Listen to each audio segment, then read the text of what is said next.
나눌 말씀은 히브리서 4장 12절 13절, 에베소서 6장 15절에서 7절 말씀입니다. 히브리서 4장의 말씀은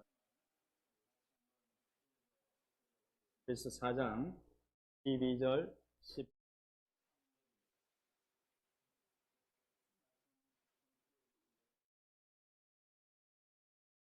그래서 12절 13절입니다. 읽어보겠습니다. 시작. 하나님의 말씀은 살아있고 활력이 있어 좌우의 날선 어떤 검보다 예리하여 손과 영과 및 관절과 골수를 찔러 쪼개기까지 하며 또 마음의 생각과 뜻을 판단하나니 되어진 것이 하나도 그 앞에 나타나지 않으었고 우리의 결산을 받았을 이의 눈앞에 만물이 벌거벗은 것 같이 드러나느니라. 아멘. 아멘. 에베소서 6장 14절부터 13절부터 같이 읽겠습니다. 13절부터 에베소서 6장 13절부터 17절 말씀입니다. 같이 읽어보겠습니다. 시작. 그러므로 하나님의 전신갑주를 취하라. 이는 악한 날에 너희가 능히 대적하고 모든 일을 행한 후에 서기 위함이라. 그런즉 서서 진리로 너희 허리띠를 띠고 너희의 호심경을 붙이고 모든 것 위에 믿음의 방패를 가지고 이로써 능히 악한 자의 모든 불화살을 소멸하고 구원의 투구와 성령의 검 곧 하나님의 말씀을 가지라. 아멘. 아멘. 제가 잠시 기도하겠습니다. 살아계신 하나님 아버지 감사합니다. 오늘도 저희를 이 예배의 자리, 은혜의 자리로 인도해 주셔서 감사합니다. 주님, 저희들도 하나님 말씀 앞에 서게 됩니다. 성령님께서 말씀을 저희 심령에 조명해 주셔서 의미를 깨닫고 또 깨달은 대로 살 수 있는 지혜와 능력도 주시옵소서. 예수님의 이름으로 기도드립니다. 아멘. 올해 저희 교회의 목표 뭔지 아시죠?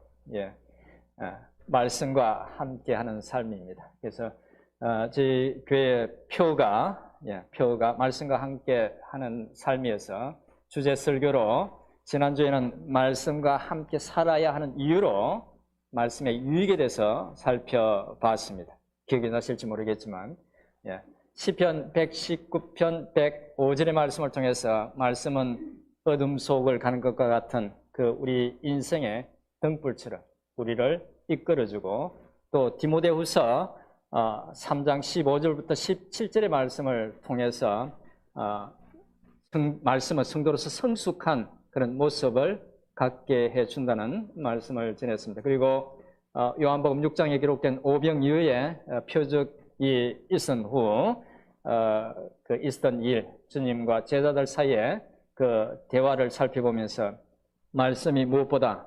신자들을 믿음에 굳게 서게 해주는 그런 유익이 있다는, 굉장히 큰 유익이 있다는 말씀을 드렸습니다. 오늘은 말씀이 가진 능력에 대해서 몇몇 성경 말씀을 중심으로 살펴보도록 하겠습니다. 요즘은 전력의 상당 부분 원자력에 의존합니다. 원자력 발전소에서 사용하는 연료는 우라늄입니다. 우라늄. 제가 사진을 하나 준비했는데 우라늄이 어떤 것일까요? 우라늄 원석을 사진을 준비했습니다. 어떻게 보입니까? 그냥 돌멩이죠. 그냥 돌멩이입니다. 우라늄을 좀 포함하고 있는 그런 우라늄 오라고 할 수 있는데 이 사진에서 보는 것처럼 특별해 보이지 않습니다.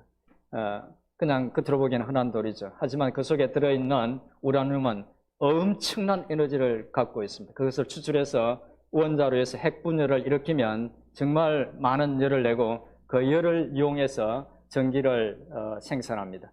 우라늄은 기름이나 석탄의 200배, 300배가 아닙니다. 2000배, 3000배가 아닙니다. 200만 배에서 300만 배의 에너지를 낼 수 있다고 합니다. 구체적으로 좀 이렇게 비교해서 말씀드리면 우라늄 1g이 어느 정도 되는지 모르지만 아주 적은 양의 우라늄이 발생시키는 에너지는 석탄 3톤, 또 석유 9드럼, 그걸 연소해서 할 때 나는 그런 열량과 같다고 합니다. 아주 적은 양으로 엄청난 에너지를 만들어낼 수 있습니다. 물론 그만큼 위험한 물질이기도 합니다. 저는 하나님의 말씀이 바로 이 우라늄과 같다고 생각합니다. 말씀을 귀하게 여기지 않는 사람들에게는 아까 사진에 보셨듯이 마치 그냥 우라늄이 들어있는 그 원석이 돌멩이나 다름없듯이 별 가치가 없습니다. 어떤 사람들은 도덕이나 윤리에 대해서 가르치는 좋은 책 정도로 생각합니다. 또 어떤 사람들은 역사책으로 생각합니다. 그런 사람들에게는 성경은 아무런 능력이 없는 그저 일반 책과 같습니다. 하지만 성경을 하나님의 말씀으로 생각하고 진지하게 말씀을 읽는 사람들은 다양한 방식으로 말씀의 능력을 체험하게 됩니다. 그렇다면 말씀에 어떤 능력이 있을까요? 성경 속에 말씀의 능력에 대한 수많은 기록들이 있는데 오늘은 그 중에서 히브리서와 에베소서에 기록된 내용을 중심으로 우리가 함께 읽었던 그 말씀을 중심으로 말씀의 능력에 대해서 생각해 보도록 하겠습니다. 우리 먼저 히브리서 4장 12절, 13절 읽었는데 다시 한번 의미를 생각하면서 읽어보도록 하겠습니다. 히브리서 4장 12절, 13절입니다. 시작! 하나님의 말씀은 살아있고 활력이 있어 좌우의 날선 어떤 검보다 예리하여 혼과 영과 및 관절과 골수를 찔러 쪼개기까지 하며 또 마음의 생각과 뜻을 판단하니 지으신 것이 하나도 그 앞에 나타나지 않음이 없고 우리의 결산을 받으실 이의 눈앞에 만물이 벌거벗은 것 같이 드러나느니라. 아멘. 이 말씀을 보니까 하나님의 말씀은 살아있다고 그렇게 말씀하고 있죠. 성경은 다른 책들과 근본적으로 다르다는 것입니다. 다른 책들의 내용은 그냥 기록된 내용일 뿐이지만 성경은 살아있어서 읽는 사람에게 말하고 또 그를 변화시키고 그를 행동하는 그런 능력이 있다는 것입니다. 디모데후서 3장 16절 우리가 지난 주에 함께 나눴던 그 말씀 속에서 말하고 있는 것처럼 성경은 읽는 사람에게 교훈을 주고 잘못된 것을 책망하고 바로잡아주고 또 거룩하고 복된 삶을 살도록 훈련을 시켜준다는 것입니다.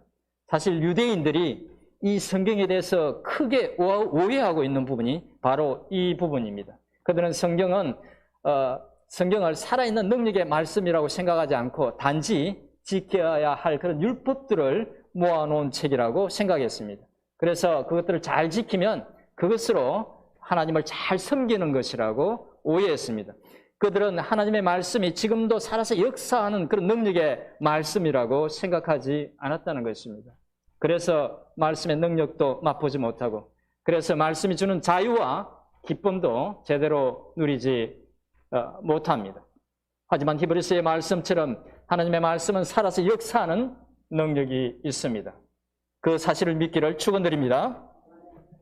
다음으로 하나님의 말씀은 활력이 있다는 것입니다. 이 활력이 있다는 말은 헬라어로 에네르게스라는 그런 단어를 번역한 것입니다. 이게 에너지라는 단어에 아마 어원이 됐지 싶은데 이 단어는 액티브하다는 그런 의미도 있지만 powerful, effective라는 그런 의미도 있습니다. 그래서 New International Version이나 혹은 또 English Standard Version에서는 이 단어를 active로 그렇게 활동적인 그런 의미로 번역하고 있습니다. 반면에 킹 제임스 버전에서는 powerful로 번역하고 있습니다.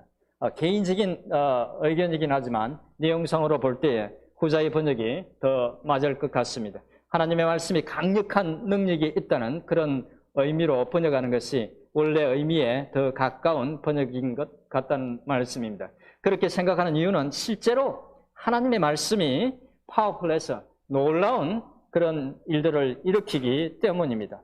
여러분들도 성경을 보다가 놀라운 은혜를 체험했다는 사람들의 간증을 많이 들어보셨을 것입니다. 동시대에 지금 함께 살아가는 이 동시대 사람들 중에도 그런 간증을 하는 사람이 많지만 역사적으로도 많은 사람들이 성경을 읽다가 놀라운 변화를 체험했습니다.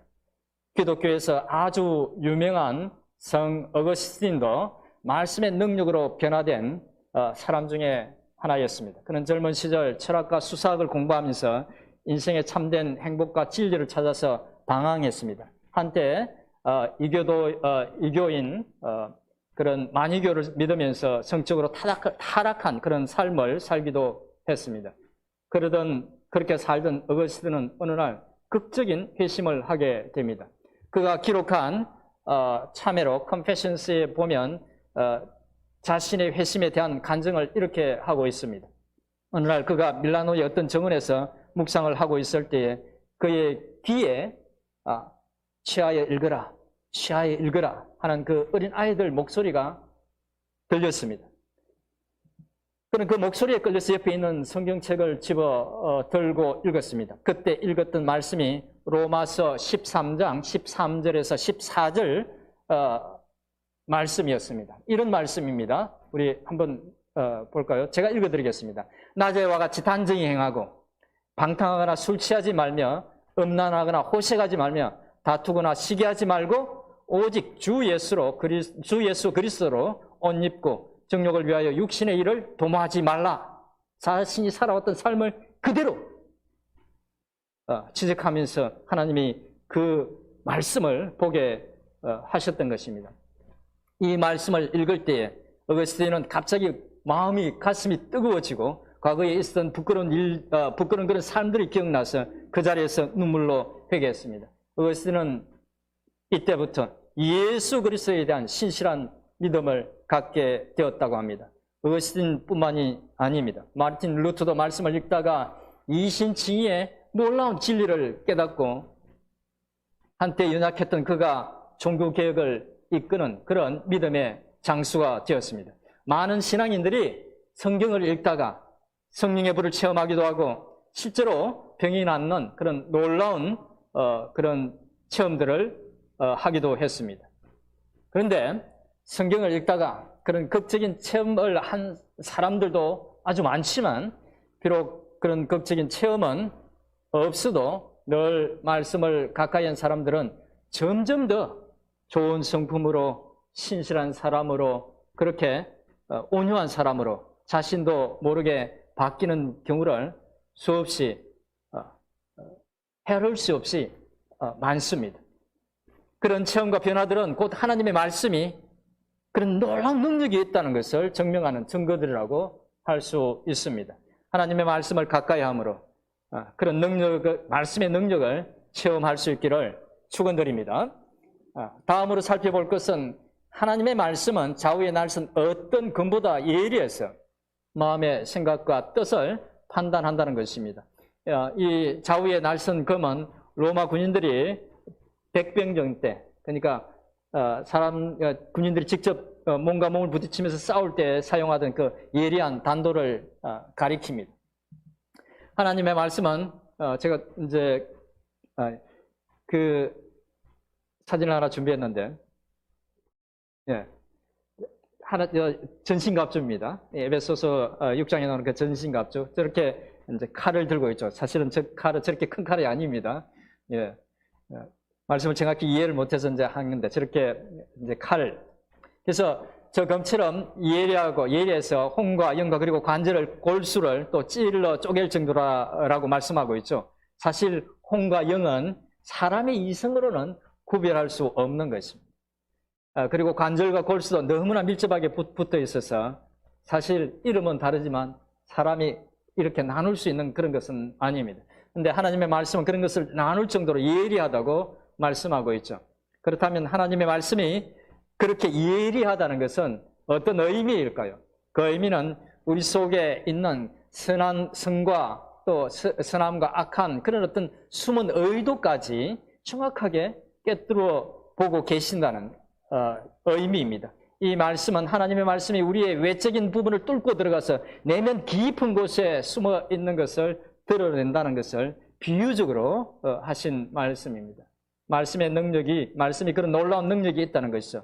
그리고 바로 그런 말씀의 능력 때문에 우리는 말씀을 늘 가까이 해야 하는 것입니다.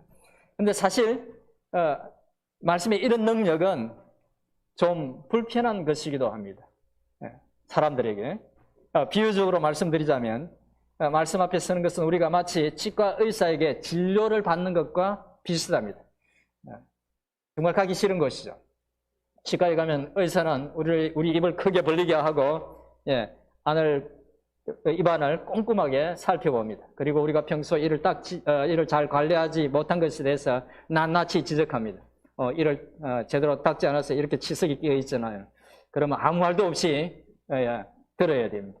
이에 충치가 생기고 잇몸이 망가졌다는 이를 잘 관리하지 않아서 그렇다는 그런 의사로부터 그런 말들을 듣게 되죠. 그런데 그런 불편함이 싫어서 치과에 가지 않으면 어떻게 되죠? 이가 상하고 잇몸이 상하는 것을 모릅니다.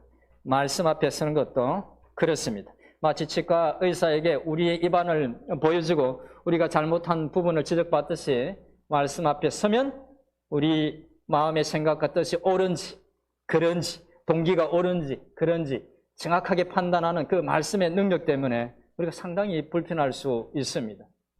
그럼에도 불구하고 우리가 계속해서 말씀의 이 능력을 의지해야 하는 것은 그래야 우리가 우리의 영적인 건강을 체크할 수 있고 또 우리의 생각과 뜻이 옳은 것인지를 알 수 있기 때문입니다. 이제 말씀을 가까이 하면서 살아야 하는 또 다른 이유로 에베소서 6장 13절에서 17절 말씀 우리 다시 한번 보겠습니다. 에베소서 6장 13절에서 17절 말씀 제가 읽어드리겠습니다. 이런 쭉 따라 읽으시기 바랍니다. 그러므로 하나님의 전신갑주를 취하라. 이는 악한 날에 너희가 능히 대적하고 모든 일을 행한 후에 서기 위함이라. 그런즉 서서 진리로 너희 허리띠를 띠고 의의 호심경을 붙이고 평안의 복음이 준비한 것으로 신을 신고 모든 것 위에 믿음의 방패를 가지고 이로써 능히 악한 자의 모든 불화살을 소멸하고 구원의 투구와 성령의 검 곧 하나님의 말씀을 가지라. 구원의 투구와 성령의 검 곧 하나님의 말씀을 가지라. 이 조금 전에 읽었던 이 말씀을 아까 보여줬던 그 사진 있잖아요. 한 번 더 보여주시겠어요? 저렇게 사진으로 그림으로 표현을 했습니다. 완전 무장을 한 거죠. 로마 군인이 저렇게 무장을 했습니다. 이 바로 에베소서의 이 말씀은 하나님의 백성들이 살아갈 때에 해야 할 그런 영적인 무장을 권면하는 말씀입니다. 이 말씀을 보면 다른 모든 것들은 몸을 보호하는 그런 장비입니다. 호심경, 흉패, 방패 이런 것들은 상대방이 공격해 올 때, 적이 공격해 올 때 방어를 위한 그런 장비입니다. 근데 단 금 하나만 적을 공격할 때 쓸 수 있습니다. 그러니까 성령의 금인 말씀만 공격할 수 있는 공격용 무기라는 것입니다. 영적인 공격을 가하는 사탄을 공격하고 무찌를 수 있는 유일한 무기가 뭐라는 것이죠? 하나님의 말씀이라는 것입니다. 우리가 잘 아는 것처럼 예수님께서 40일간 광야에서 금식한 후에 사탄이 세 가지 어떤 유혹으로 시험으로 예수님께 다가왔을 때 예수님께서는 신명기의 말씀으로 그 세 번의 사탄의 유혹을 그런 시험을 물리치셨습니다. 흑암의 근세를 깨뜨릴 수 있는 물리칠 수 있는 가장 강력한 무기는 사탄을 무찌를 수 있는 무기는 말씀밖에 없습니다. 신자들이 일상을 살아가면서 수시로 사탄의 공격을 받습니다. 때로는 유혹으로, 때로는 두려움으로, 염려로 믿는 자를 넘어뜨리려고 합니다. 그럴 때에 우리는 말씀으로 사탄의 공격을 대적하고 물리칠 수 있어야 합니다. 예를 들면 우리 마음에 사탄이 두려움을 줄 때에 시편 27편 1절의 말씀을 기억하고 사탄을 대적하는 것입니다. 같이 한번 읽어볼까요? 여호와는 나의 빛이요 나의 구원이시니 내가 누구를 두려워하리요. 여호와는 내 생명의 능력이시니 내가 누구를 무서워하리요. 아멘. 또 사탄이 하나님의 사랑에 대한 의심을 생기게 할 때 우리는 로마서 8장 39절로 대적할 수 있습니다. 높음이나 깊음이나 다른 어떤 피조물이라도 우리 주 예수 그리스도 안에 있는 하나님의 사랑에서 끊을 수 없으리라. 아멘. 하나님의 약속의 말씀을 무기로 삼아서 사탄의 영적인 공격을 물리치는 여러분들 되시기를 축원드립니다. 그렇다면 어떻게 할 때 말씀의 능력을 체험할 수 있을까요? 어떻게 하면 우리의 모난 모습도 좀 다듬어지고 그리스도를 닮은 그런 인격적인 그런 모습으로 될 수 있을까요? 말씀의 능력을 체험하기 위해서는 세 가지가 중요합니다. 첫째는 사실 가장 중요한 것인데 말씀을 대할 때 반드시 기도로 성령님의 도우심을 구하며 읽어야 한다는 것입니다. 요한복음 14장 26절에서 주님은 이렇게 말씀하셨습니다. 보혜사 곧 아버지께서 내 이름으로 보내실 성령이 그가 너희에게 모든 것을 가르치고 내가 너희에게 말한 모든 것을 생각나게 하리라. 내가 너희에게 말한 모든 것을 생각나게 하리라. 성령님이 말씀의 의미를 알 수 있도록 깨달을 수 있도록 도와주실 것이라는 말입니다. 성경은 원래 성령의 감동으로 기록된 것이기 때문에 성령께서 도와주셔야 그 의미를 정확히 깨달을 수 있습니다. 그래서 말씀을 읽을 때에 늘 먼저 기도로 성령의 도우심을 구해야 하는 것입니다. 둘째는 말씀을 믿음으로 대해야 한다는 것입니다. 히브리서 4장 2절은 이렇게 말합니다. 그들과 같이 우리도 복음 전함을 받은 자이나 들은 바 그 말씀이 그들에게 유익하지 못한 것은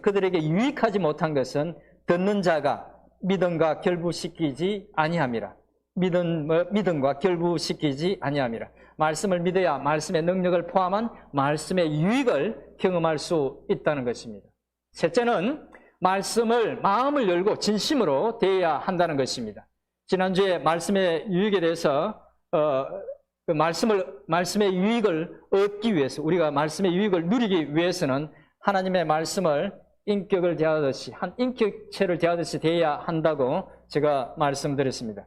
마찬가지로 말씀의 능력을 체험하기 위해서도 말씀을 한 인격체로 대하듯이 마음을 열고 그 의미를 생각해보고 그 말씀에 자신을 비추어보고 또 그 말씀이 자신에게 무엇을 요구하는지 생각해봐야 한다는 것입니다. 그렇게 할 때 말씀의 능력을 실제로 경험할 수 있습니다. 그런데 말씀의 능력을 경험하기 위해서 기억해야 할 것으로 제가 세 가지를 말씀드렸는데 좀 익숙하죠? 안 익숙합니까? 익숙해야 되는데 익숙하죠? 바로 매일 경건의 시간을 가질 때 말씀을 대하는 방법입니다. 그것은 곧 우리가 그렇게 매일 말씀을 읽고 묵상하고 기도하면 하나님의 놀라운 은혜와 능력을 경험할 수 있다는 것입니다. 아멘? 여러분, 제가 너무너무 감사하고 하나님 앞에 기도할 때 감사하고 여러분들에게 처음으로 말씀드리는 거지만 정말 깊이 감사하는 것 중에 하나는 제가 성경을 읽으라고 그럴 때 또 큐티를 하라고 그럴 때 어떤 분들은 평생에 20년, 30년 신앙생활을 했는데 성경 읽을 생각을 안 했는데 강요하고 또 어르고 달래고 막 이래서 성경을 읽으라고 했더니 성경을 읽기 시작했습니다. 큐티라고는 해본 적이 없을 텐데 큐티하는 게 얼마나 힘들고 성가시고 근데 하라고 깐깐한 목사가 자꾸 그래 하니까 아직 못했는지 또 어쨌든 그렇게 열심히 동참하시고 그렇게 또 남겨주시고 큐티한 거 남겨주시고 나누어 주시고 한 것 너무너무 감사합니다. 정말 감사합니다. 왜냐하면 싫어, 성가셔, 그거 귀찮아, 하기 싫어 얼마든지 그렇게 말하고 너희들이나 해라 그러고는 그럴 수 있는데 그러지 않고 부족하지만 제 권면을 따라서 그렇게 동참해 준 데 대해서 너무너무 목회자로서 깊이 감사드리고 또 제가 하나님 앞에 기도할 때마다 하나님 너무 감사합니다. 제가 부족한데도 그렇게 따라주게 해주셔서 너무 감사합니다. 여러분 진심으로 감사드립니다. 그리고 그렇게 감사드리는 이유는 바로 그렇게 말씀을 가까이 하는 그 속에 소망이 있기 때문입니다. 목사는 부족합니다. 맨날 제가 사고를 잘 칩니다. 또 보기에도 좀 그렇죠. 깐깐해 보이잖아요. 성질도 별로 안 좋습니다. 저 보면 안 됩니다. 말씀을 보면 여러분 하나님의 놀라운 축복들을 경험할 수 있습니다.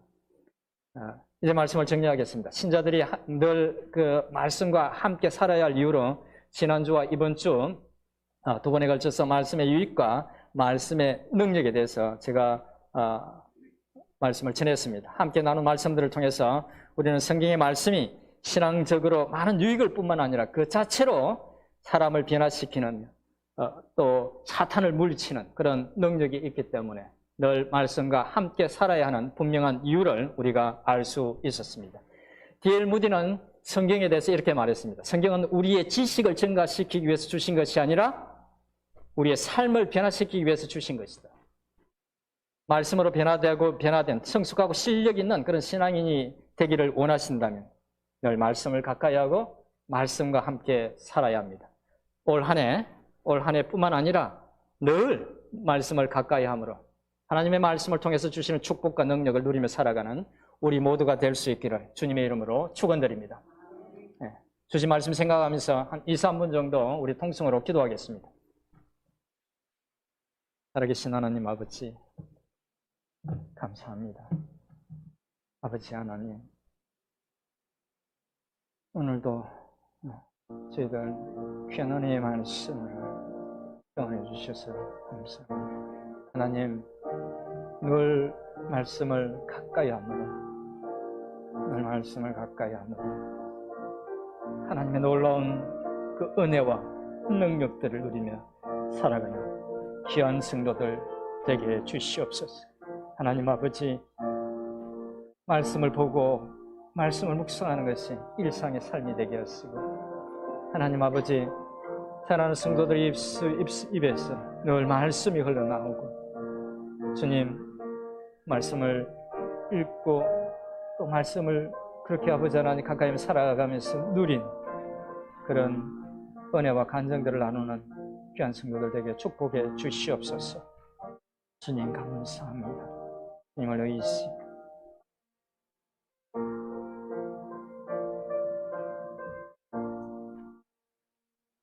살아계신 하나님 아버지, 이 시간 말씀의 능력에 대해서 다시 한번 저희들을 일깨워 주셔서 감사합니다. 하나님, 이제 저희들 하나님의 말씀을 늘 가까이 함으로 변화시키는 말씀의 능력을, 지금까지 누리지 못했던 말씀의 은혜를 누릴 수 있도록 저희를 주장해 주옵소서. 예수님의 이름으로 기도드립니다. 아멘.